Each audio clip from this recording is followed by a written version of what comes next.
ದಯಾಘನ ಗವಿಸಿದ್ದೇಶನನ್ನ, ಗುರುನಾಥ ಶಿವಶಾಂತ ಶಿವಯೋಗಿಯನ್ನ ಹೃನ್ಮಂದಿರದಲ್ಲಿ ಸ್ಮರಿಸಿ, ಇದು ಗವಿಸಿದ್ದಪ್ಪಜ್ಜನ ಜಾತ್ರೆ. ಇದರ ವಿಶೇಷ ಏನಂದ್ರೆ, ಬೇರೆ ಬೇರೆ ಜಾತ್ರೆಗಳಿಗೆ ದೊಡ್ಡ ದೊಡ್ಡ ಮಹಾನುಭಾವರು ಬರ್ತಾರಂತ ಜನ ನೋಡಕ್ಕೆ ಹೋಗ್ತಾರ. ಇಲ್ಲೆಲ್ಲ ದೊಡ್ಡ ದೊಡ್ಡ ವ್ಯಕ್ತಿಗಳು ನಿಮ್ಮನ್ನು ನೋಡ್ಬೇಕಂತ ಬರ್ತಾರ ಅವರು. ಮತ್ತು ಇಷ್ಟು ಜನ, ಇಷ್ಟು ಶಾಂತಿ, ಇಷ್ಟು ಸಮಾಧಾನ. ಯಾಕಂದ್ರೆ ನೀವ್ಯಾರೂ ತಂದವರಲ್ಲ, ಭಕ್ತಿಯಿಂದ ಬಂದವರು. ಅಂಥ ಒಂದು ಭಕ್ತಿಯ ನಿತ್ಯೋತ್ಸವ ಇದು. ಈ ಭಕ್ತಿಯ ನಿತ್ಯೋತ್ಸವವನ್ನು ಉದ್ಘಾಟನೆ ಮಾಡಲಿಕ್ಕೆ ನಮ್ಮ ಜಿಲ್ಲೆಯ ಬಿನ್ನಾಳದವರಾದ CH ವಿಜಯಶಂಕರ್ ಅವರು ಮೇಘಾಲಯದ ರಾಜ್ಯಪಾಲರಾಗಿದ್ದಾರೆ. ಅದು ನಮ್ಮೆಲ್ಲರಿಗೂ ಹೆಮ್ಮೆ.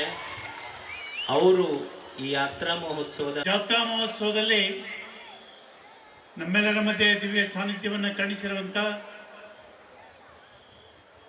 ಗವಿಸಿದ್ದೇಶ್ವರ ಸ್ವಾಮಿಗಳ ಚರಣಾನಂದಗಳಲ್ಲಿ ಭಕ್ತಿಪೂರ್ವಕವಾಗಿ ನಮನಗಳನ್ನು ಸಮರ್ಪಣೆ ಮಾಡಿ, ನಮ್ಮೆಲ್ಲರ ಮಧ್ಯೆ ದಿವ್ಯ ಸಾನ್ನಿಧ್ಯವನ್ನು ಕಾಣಿಸಿರುವಂಥ ಕನಕ ಗುರುಪೀಠದ ಪೀಠಾಧೀಶ್ವರ ಅಂತ ಪರಮ ಪೂಜನೀಯ ನಿರಂಜನಾನಂದ ಮಹಾಸ್ವಾಮಿಗಳ ಅಡಿದಾವರಗಳಲ್ಲಿ ಭಕ್ತಿಪೂರ್ವಕವಾಗಿ ನಮನಗಳನ್ನು ಸಮರ್ಪಣೆ ಮಾಡಿ, ಈ ಕಾರ್ಯಕ್ರಮದಲ್ಲಿ ಪಾಲ್ಗೊಂಡಂಥ ಎಲ್ಲ ಹರುಗುರು ಚರ್ಮೂರ್ತಿಗಳ ಪದಾರವಿಂದಗಳಲ್ಲಿ ಭಕ್ತಿಪೂರ್ವಕವಾಗಿ ನಮನಗಳನ್ನು ಸಮರ್ಪಣೆ ಮಾಡಿ, ಇಲ್ಲಿರುವಂಥ ಎಲ್ಲ ಗಣ್ಯಮಾನ್ಯರೇ, ಈ ಕಾರ್ಯಕ್ರಮದಲ್ಲಿ ಪಾಲ್ಗೊಂಡಂಥ ಎಲ್ಲ ಭಕ್ತ ಮಹಾಶಯರೇ, ಅತ್ಯಂತ ಹೆಮ್ಮೆಯಿಂದ ಅಭಿಮಾನದಿಂದ ಇದು ಯಾವುದೋ ಒಂದು ಜನ್ಮದ ಪುಣ್ಯ ಅಂಥೇಳಿ ನಾನು ಭಾವಿಸ್ತೇನೆ.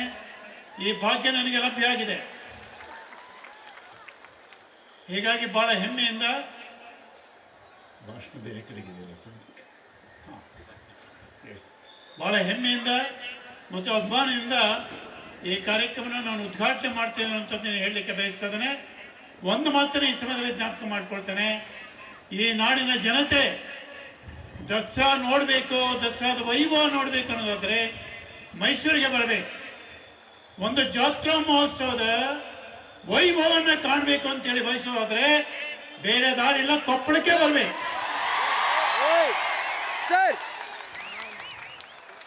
ಈ ಅದ್ಭುತವಾದ ಕಾರ್ಯಕ್ರಮದ ಭವಿಷ್ಯ ಮಧ್ಯದಲ್ಲಿ ನಿಮ್ಮೆಲ್ಲರ ಮಧ್ಯೆ ಇದ್ದು ಚಾಲನೆ ಮಾಡುವಂಥ ಭಾಗ್ಯವನ್ನು ಪರಮ ಪೂಜ್ಯ ಶ್ರೀಗಳು ನಮಗೆ ಕರುಣಿಸಿದ್ದಾರೆ.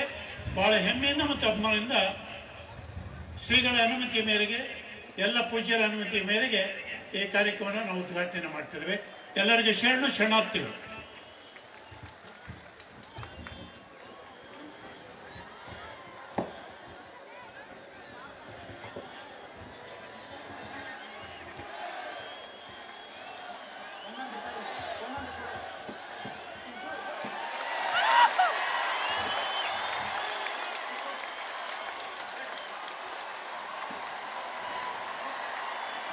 Got it.